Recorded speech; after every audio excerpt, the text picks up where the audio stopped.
سلام، شما رضاخان هستید؟ حال شما نرگس خانم هستین؟ بله خوشبختم. خواهش میکنم. چه کمکی میتونم باشم نرگس خانم؟ در زمان حیات مادر جون یک پرستار خیلی عالی داشتید. مادر منم همون مشکل آلزایمر داره و میخواستم مزاحم شدم که اگه ممکنه، اگه هنوز شماره تلفن اون پرستار رو دارید که من مزاحمتون بشم ازتون بگیرم. نرگس خانم، ما خاطره خیلی خوبی داریم. قبلا پرستار یکی از دوستان ما بود که پدرشون آلزایمر داشتن، ولی من یه سابقه ای تو زندگیم بوده که گاهی اوقات کسی رو معرفی کردم به کسی دیگه، خاطره خوشی اونا نداشتن. من فقط میخوام بگم که من شمارهشون رو دارم و به شما میتونم بدم. اول اجازه از اونا میگیرم اگه میشه که شمارهشون رو میتونم بهتون بدم یا نه، و اگرم دادم، یعنی اینطوری شد که شما تماس بگیرین، مسئولیتش رو دیگه خودتون میدونین. من نمیتونم هیچ قولی بدم. نه متشکرم. من شما رو مسئول واقعا نمیدم، ولی همونی که یه خانومه هستن که تجربه دارن با بیمار آلزایمر، غنیمته که یه کسی رو معرفی شما باشه که تجربه کارشو داره. من باشون تماس میگیرم، به شما خبرشو میدم. متشکرم، خیلی ممنونم. شما کی قراره تهران برین؟ من قراره انشالله به امید خدا 2 روز دیگه. منم میتونم از شما یه خواهشی بکنم؟ بله حتما. یه تابلو نقاشی میخواستم بهتون بدم ببرین تهران. اندازش 1.20 در 1.20 ولی تا شده است.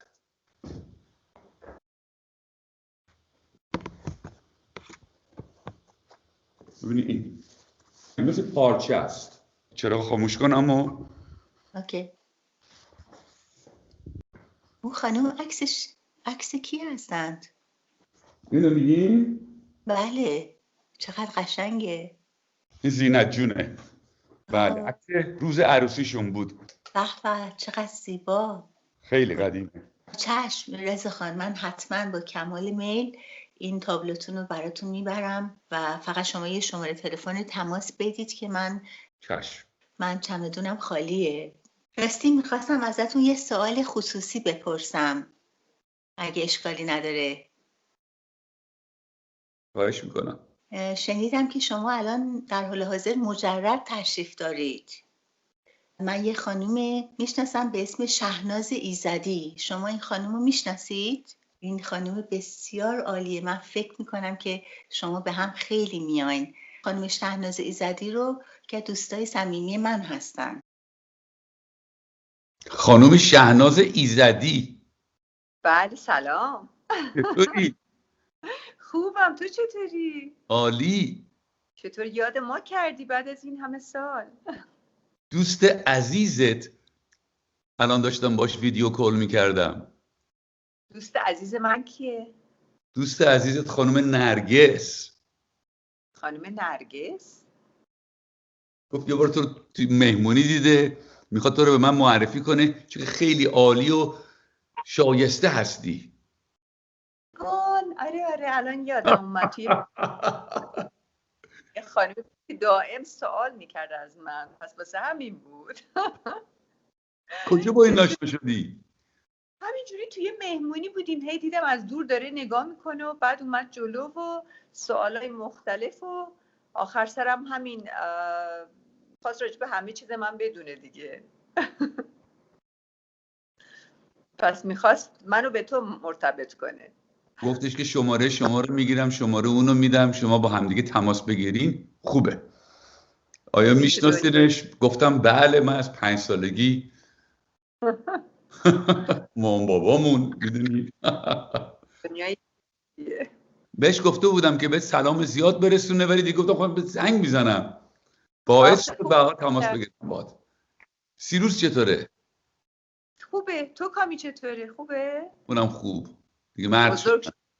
حسابی. جالب بودش که یه خانومی که من برای اولین بار روی مکالمه تصویری دیدمش، میخواد منو معرفی کنه به یه کسی که یک بار توی مهمونی دیده. حوصله دارن و دوست دارن این کارو، من فکر میکنم. آره خیلی حوصله دارن. مسئولیت هم داره این کار. آره معلومه. رضا خوبی؟ عالی. جواد چطوره؟ جوادم خوب. فکر کردم برای یه چیز دیگه با من تماس گرفتی. مثلا چی؟ سیروس با فریدون در تماس بوده. خب این جریان جواد چیه؟ یه پیچیدگی هستش دیگه، لابد بقیه‌اش هم خودت میدونی دیگه. تو همه خانواده ها این چیزا پیش میاد. کارش هم نمیشه کرد.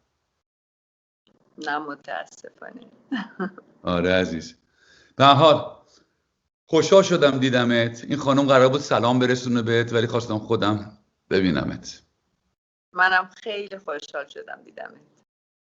زنگ زدی، غیبت زد، خبرت چیه؟ چی خبر شد؟ چی شد؟ این جواد چی بالاخره نتیجه گرفتی ازش؟ کاری پیش بردی؟ دانیل بود، چی بود اسمش؟ اون چه وضعی داره؟ من با جواد تماس گرفتم دایی جان.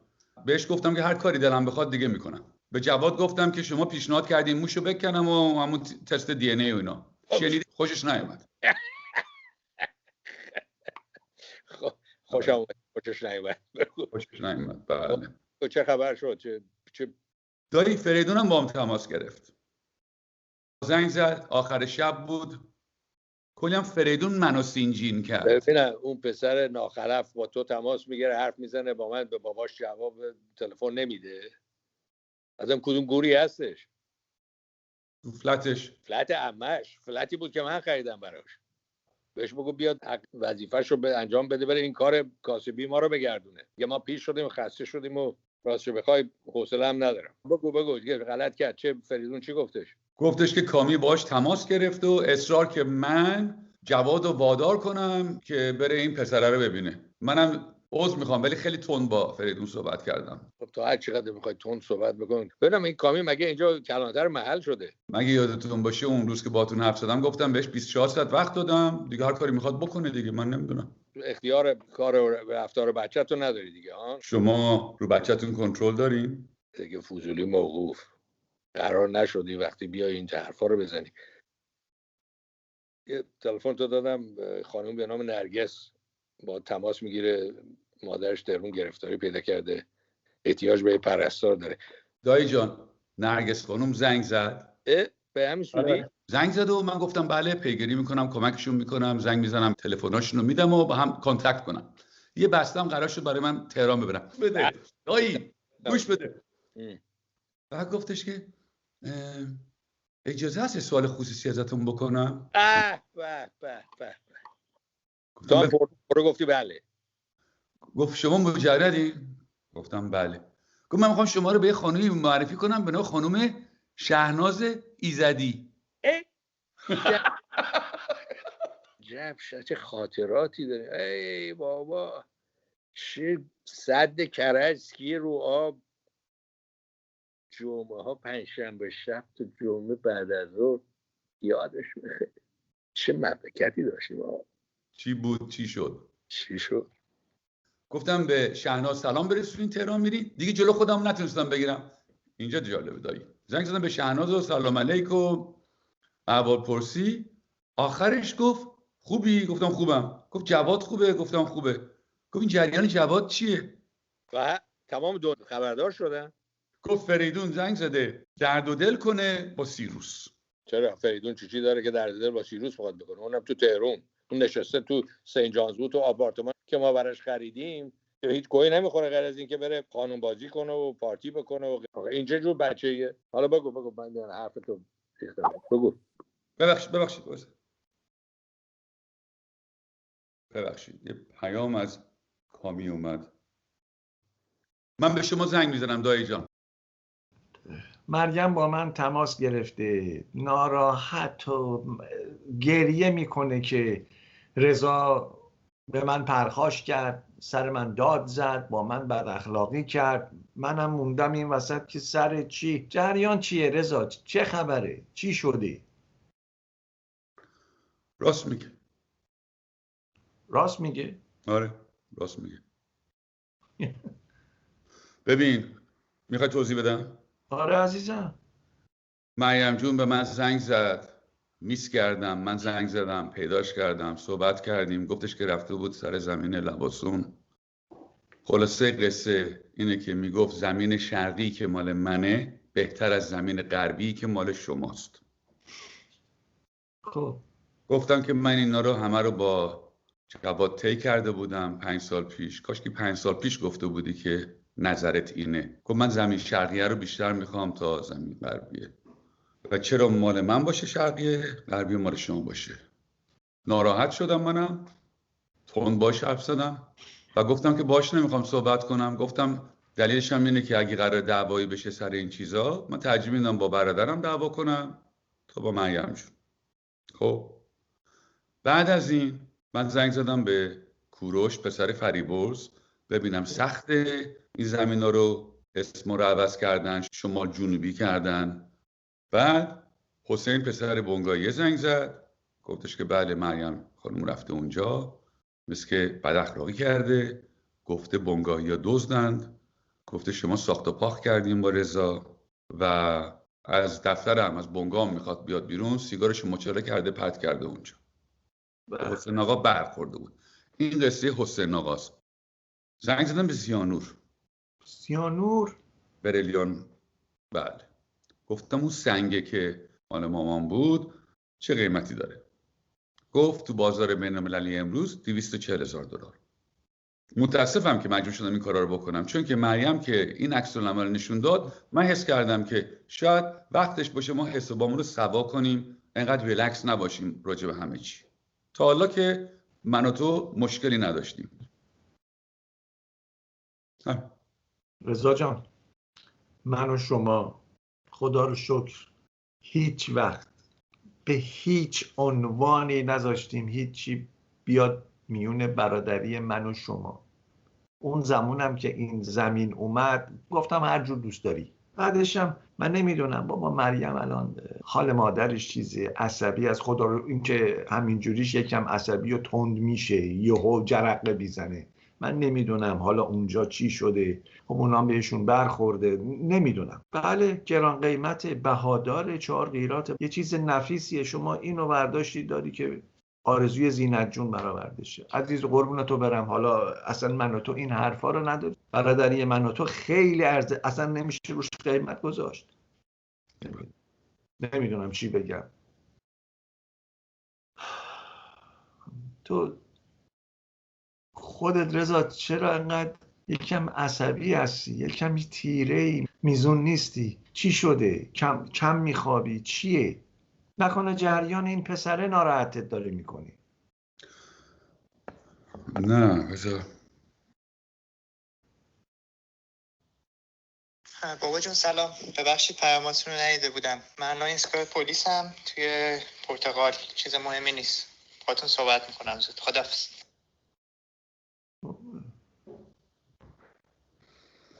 سعی کردی باهاش تماس بگیری؟ 10 بار 20 بار. خب حالا بدترین سناریو رو تو ذهنت نیار. خیلی دلایل مختلف شاید باشه که رفته. خودتو سعی کن ناراحت نکنی، خودتو نخوری. اوکی رضا جان؟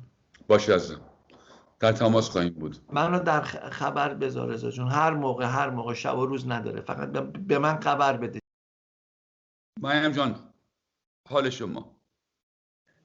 خوبم مرسی. رضا جون تو چطوری؟ خوب مرسی. ببخشید من دیروز با شما تند صحبت کردم. نه عزیزم، منم اگر که تو رو رنجوندم معذرت میخوام. نمیخواستم تو رو ناراحت بکنم، فقط میخواستم یه سری مسائل روشن باشه بینمون. ولی از جواد شنیدم زیاد حالت خوش نیست، راستش نگران شدم دیگه. الان داشتم میرفتم مهمونی، گفتم قبلش چون دیگه بعدش دیر میشه یه زنگ بزنم ببینم چطوری، نگران حالت شدم. خوبم مرسی.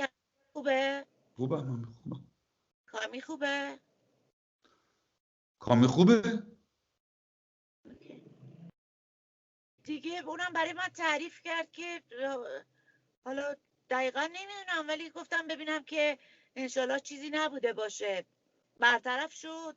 حالا هرچی بوده هیچی نیست، همه چی خوبه و خدا رو شکر. مشکلاتی گاهی اوقات پیش میاد. آره عزیز. خب خدا رو بله. خودش. رضا جون، من با جواد صحبت کردم، اون قبول کرد که هر چیزی که من تصمیم میگیرم همون باشه. بیا زمینا رو شمالی جنوبی بکنی. کی شمالی رو برداره کی جنوبی رو؟ ما شمال رو برمیداریم تو جنوب. مریم جون، شما که الان تهران هستین، لطف کن با کوروش پسر فریبرز تماس بگیرین، همین کارا رو ترتیب میده براتون. رضا جون، من ترجیح میدم خودت تماس بگیری، خودت ترتیبشو بدی. از اولم تو توی داستان بودی، بهتر خودت انجام بدی. قربونت. مریم جون، چیز دیگه ای هست؟ نه دیگه، امیدوارم که مسئله کامی هم زودتر حل شه. حتما حل میشه. شب خوبی داشته باشی. مرسی، قربانم. تو هم همینطور. یه خورده در واقع از زاویه‌ای که به سمت دماونده، اونجا مال سازمان آبه، اونجا هم دیگه ساخت و ساز نمیشه. آقا رضا به صرفتون نیستش، شرقی قوی تره.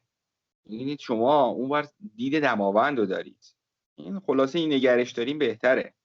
مگه اون روز نگفتی فرقی نداره شرقی غربی؟ آره، ولی آقا رضا ما به هر حال ارادت ویژه داریم به شما. به هر حال حالا اون روز هم یه مقدار چیز بود، ولی بعد خلاصه طرف شما رو دارم میگیرم. شما اون نگه دارین خیلی براتون بهتره. قیمتش فرق داره این دوتا با هم؟ سر همین آیتم میشه 20% این ور اون ورش کرد. پس شرقی قیمتش 20% بالاتر از غربیه. آره بالاتره. پسر فریبرز کوروش قرار تماس بگیره با شما که این شمالی جنوبی رو بکنیم. قرار شمالیا بشه مال آقا جواد، جنوبیا بشه به نام من. هر همکاری خاص بهش کمک کن. اصل دیگه قطعیه. آره، تصمیم گرفتیم این کارو بکنیم. حالا با ما خلاصه دوست داشتیم اون بهتره بمونه برای شما. و حال ارادت ویژه‌ای که داریم خدمت شما. مرسی، لطف کردی. قربان شما، در خدمت هستیم. بس حالا باز اگه کاری بود من حتما بهتون خبر میدم. مسئله بیش اومد. مرسی، حتما. آره بابا جون، استودیوهای ما رو بستن دیگه، به خاطر لاکداون همه چی تعطیل بود و منم که دیدم بیکار، تصمیم گرفتم بیام پیش این دوستمون پرتغال. الان اینجاییم توی سرویس استیشن. رفتم بنزین بزنم، اون لحظه‌ای که رفتم توی قهوه بگیرم برگردم، کیفمو دزدیدن. لپتاپم توش بود، وسایل ادیتینگ، هارد درایوهای کارم. ببخشید اون موقع که توی ایستگاه پلیس بودم عجله داشتم، می‌خواستم سریع گزارش تهیه کنن براشون و من فقط براتون یه پیام فرستادم. مرسی پیام رو فرستادی. که آخه نمیدونستم چه جوری بهتون بگم دیگه، تصمیم گرفتم که می‌خواستم خیلی نگران نشین. اون پیامم که فرستادم در حدی بود که فقط بدونی من اوکی ام. آره آخه گفتی ایستگاه پلیس، من تو مغزم هزار تا چیز گفتم برای چیه. به هر حال خیلی خوشحالم که حالت خوبه. فدای سرت که چیزاتو دزدیدن. حالا چقدر خرج داره این جریان دزدی‌ها؟ نمیدونم، الان باید بشینم ببینم دقیقاً چقدر. مینیمم 7-8 هزار یورویی فکر کنم ضرره. بیمه بود؟ بیمه دارم ولی یه مقدار کمشو کاور میکنه دیگه. یعنی فعلا به خصوص با این وضعیت بسته بودن استودیوها و لاکداون و اینا فکر کنم یه ذره دست نگه می‌دارم تا یه لپتاپ جدید پیدا کنم. الانم خدا رو شکر این دوستم لپتاپشو بهم قرض داد که بتونم با شما صحبت کنم. فهمیدی که ضررت چقدر بوده به من بگو، برای اطلاع دوست دارم بدونم. حتما. حالا باید ببینم چیه، چقدرشو از بیمه میتونم تهیه کنم. بعدیشون حالت روانیشه دیگه، اینکه بدونی یکی اطلاعات دستشه و هارد درایو دستشه خیلی حس خوبی نیست. خب جاتم راحته تو پرتغال و جای خوبی به نظر میاد. آره میبینین خوشگلم هست. هوا هم که بسیار بهتر از آمستردامه. از لندن که خیلی بهتره.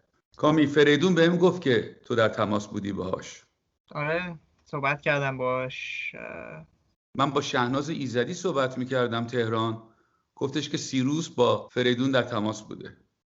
مشکلی هست؟ نه، فقط به نظر میاد که دیگه این صحبت دنیل جای مختلف داره.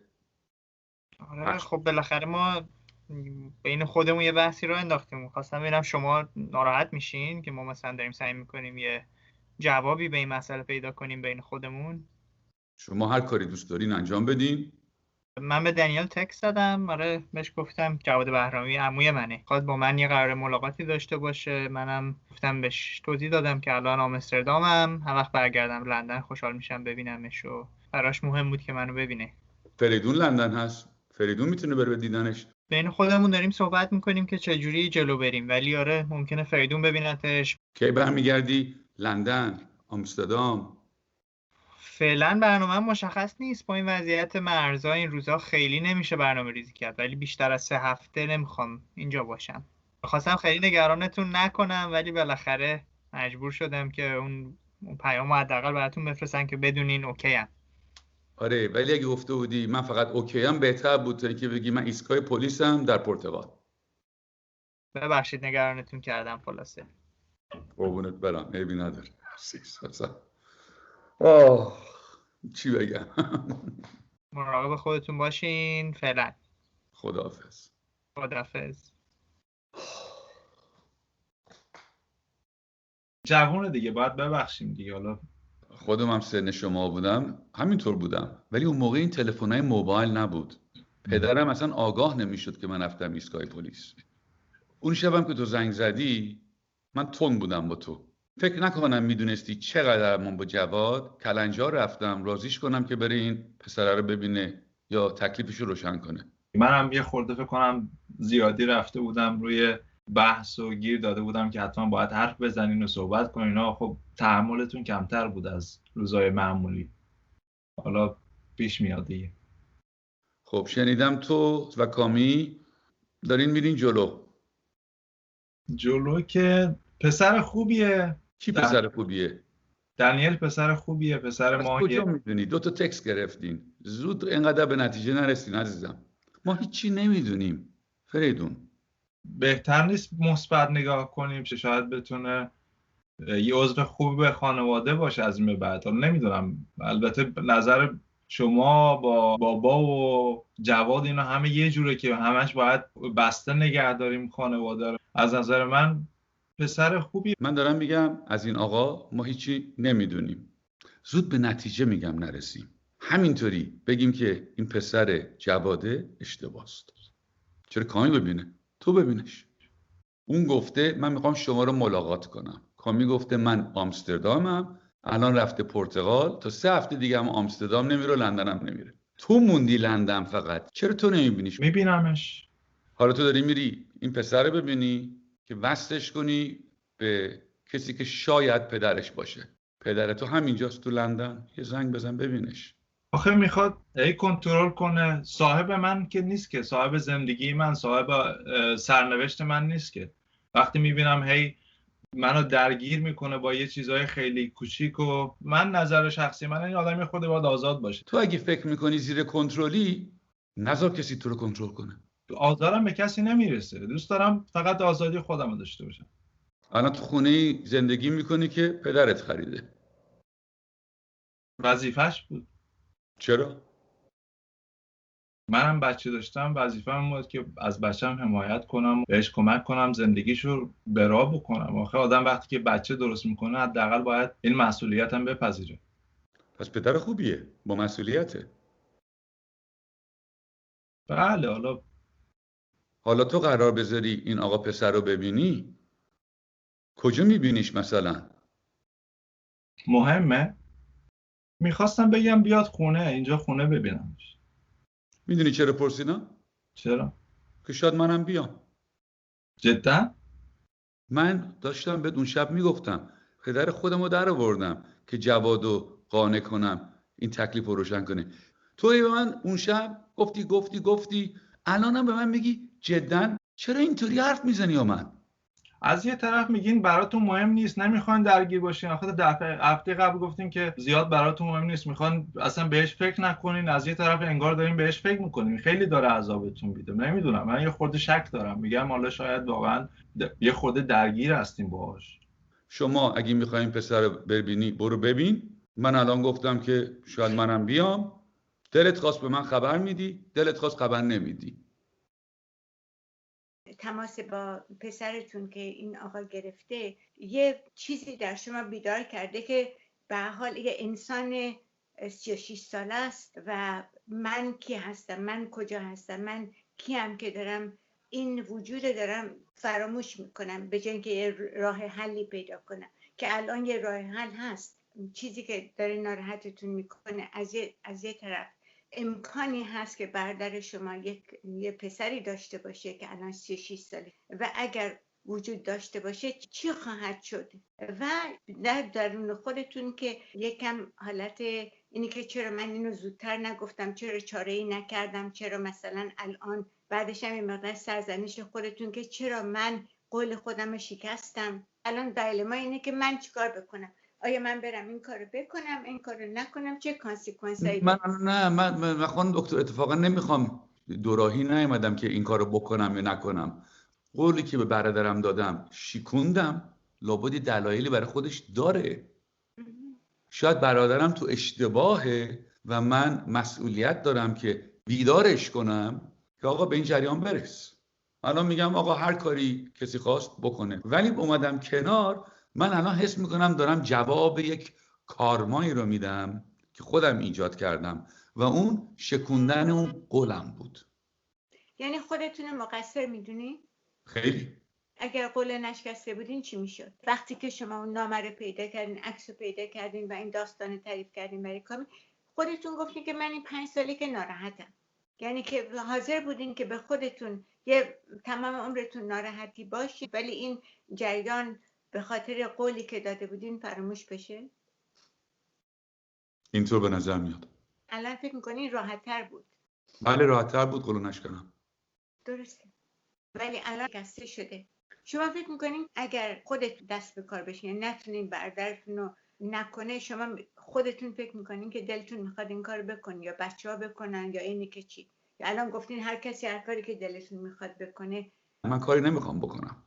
پسرتون حاضره که، یعنی چی فکر میکنین اگر اون یک دفعه بخواد یه عملی بکنه؟ آزاد، پسرم، پسر داییم. احساس خطر میکنین؟ برای دیگران، برای برادرم، خانومش، دخترش، تمام نظم خانوادهمون. و شما هم خودتون فکر میکنین که من مقصر این کارم؟ بله، اصلا هم آتیش هم هیزم من درست کردم، همش. یک جوری دارین صحبت میکنین مثل که یک تصمیمی گرفته بودین که این کارو بکنین. میخوام ببینم چه فایده ای داره اینجوری فکر کردن. چطور فکر کردن؟ یعنی الان که میگین تقصیر من بود، من قولو شکستم، پس من تمام این آتیش و هیزم ریختم، من این کار رو ول کردم، یک بمب ترکوندم، الانم خودم میخوام بکشم کنار. دلتون میخواد چی بشه الان؟ جواب این پسر داده بشه، یه طوری حل بشه این موضوع. فکر میکنین شما وظیفه خودتون چیه؟ وظیفه انسانی شما چیه؟ میبینم 5 سال گذشته، توی این مدتم یه بار نیومده من بگه چی به چیه. همون اذیتم میکرد تا اینکه این تکست رسید به کامی پسرم.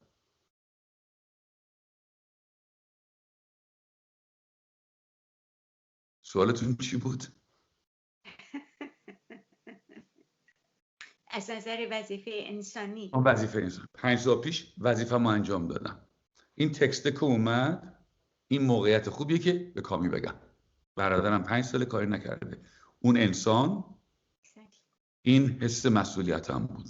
عذاب وجدان که گفتین، به حال این اذیتتون میکرده در اون 5 سال. 5 سال خیلی طولانیه. این شخص دنبال یه آدمی که شما میشناسین داره میگرده.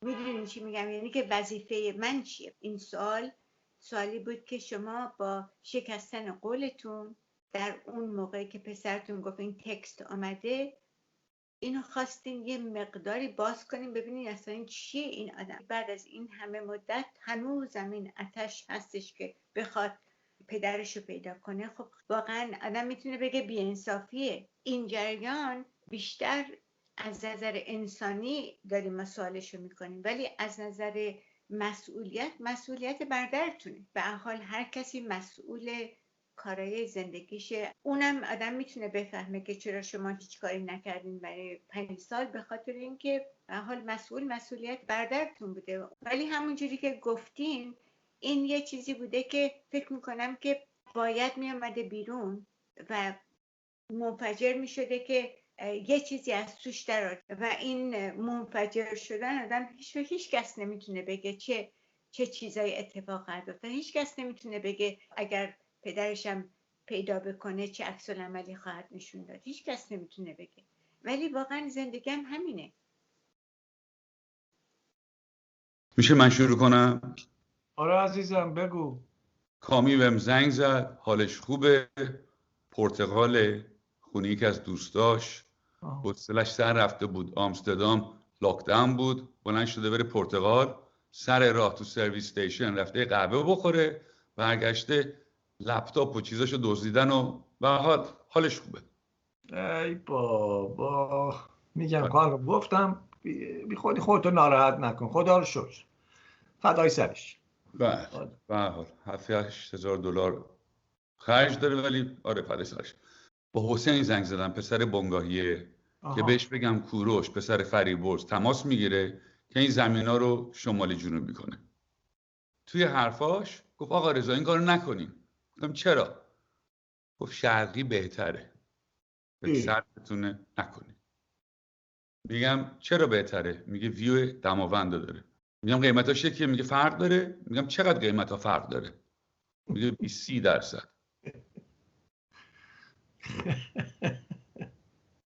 میگم چرا اون روز نگفتی؟ گفت میخواستم به نفع شما باشه. آره خب اینا آخه بیشتر تو رو میشناسن. حالا چی رضا جان؟ جواد، مریم حرفش درست بود. آره خب اوکی، الان ما میدونم. میگم حالا ببین. نه مریم حرفش درست بود، تموم شد. آره خب آره درست بود، ولی آره حرفش درست بود. حالا جواد، من راجع به این پسره دخالت نمیخوام بکنم.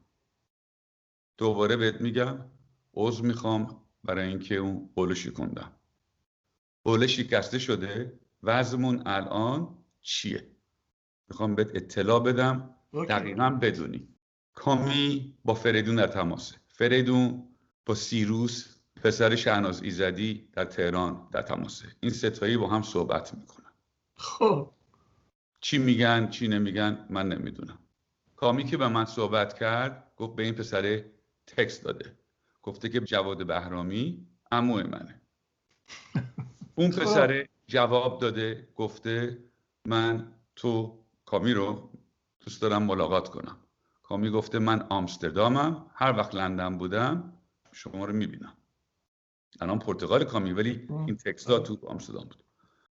فریدون منو سینجین میکرد پای تلفن که چرا رو شما فشار نمیارم که یه کاری راجع به این جریان بکنی.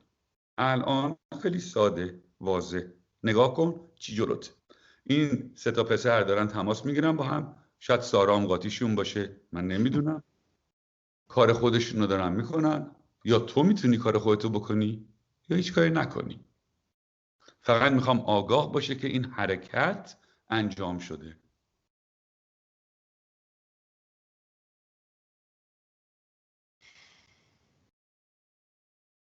تکلیفم ما روشن کردی.